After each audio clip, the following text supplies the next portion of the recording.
चलिए मेरे भाई, आज के पहले जो था दशमलव के बाद रेकरिंग था, दशमलव के बाद रेकरिंग आप लोग देखे होंगे, लेकिन यहाँ है दशमलव के पहले रेकरिंग है। इसको किस प्रकार से हल किया जाएगा? दशमलव के पहले जब रेकरिंग रहता उसको किस प्रकार से हल किया जाएगा?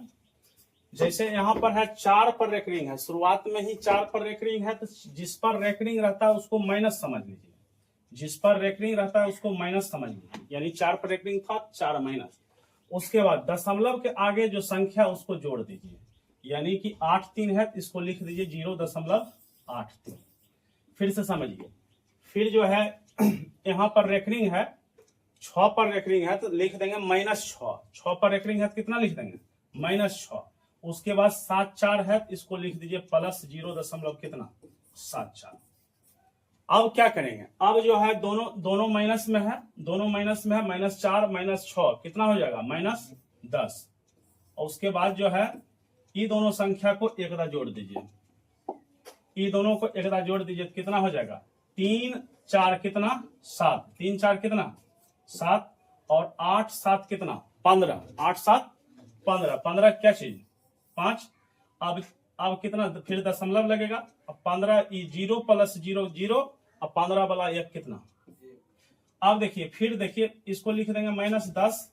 इसको किस प्रकार? इसको हमेशा जो है 0 समथिंग में रखेंगे, यानी 1.57 है, उसको लिख देंगे 1 + 0 कितना? 57। ये बात समझ में आया कि कैसे लिखे हैं? यानी कि दशमलव के इधर कोई संख्या रहेगा, 2 रहेगा, तो उसको लिख देंगे 2 + 5.7, 2 + 0.57 लिख देंगे। तो यहां से ये हो गया। अब इसको क्या करेंगे? 10 में से जो है बालक -10 + 1 है, इसको क्या लिख देंगे? -9 लिख देंगे, -9 लिख देंगे। और उसके बाद क्या लिखा हुआ? 0.57। 0.57। अब क्या सीखा है? जिसमें माइनस रहता है उस पर रेकरिंग आता है, जिस पर माइनस रहता है उस पर क्या आता है? अब बताओ कि 9 पर क्या आएगा? 9 पर बालक 9 पर रेकरिंग आएगा। और उसके बाद ये संख्या लिखना है, सिर्फ ये लिखना है, कितना लिख देंगे? 5 7 लिख देंगे। बताओ ऑप्शन कौन आ गया?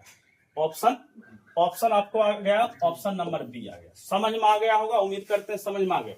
अगर समझ में आ गया है, एक प्रश्न दिया हुआ है, सेम उसी प्रकार का प्रश्न दिया हुआ है, 2 पर रेकरिंग है, उसके बाद यहाँ पर 1 पर रेकरिंग है। इसका आंसर जो है आप लोग कमेंट में देने का प्रयास कीजिए।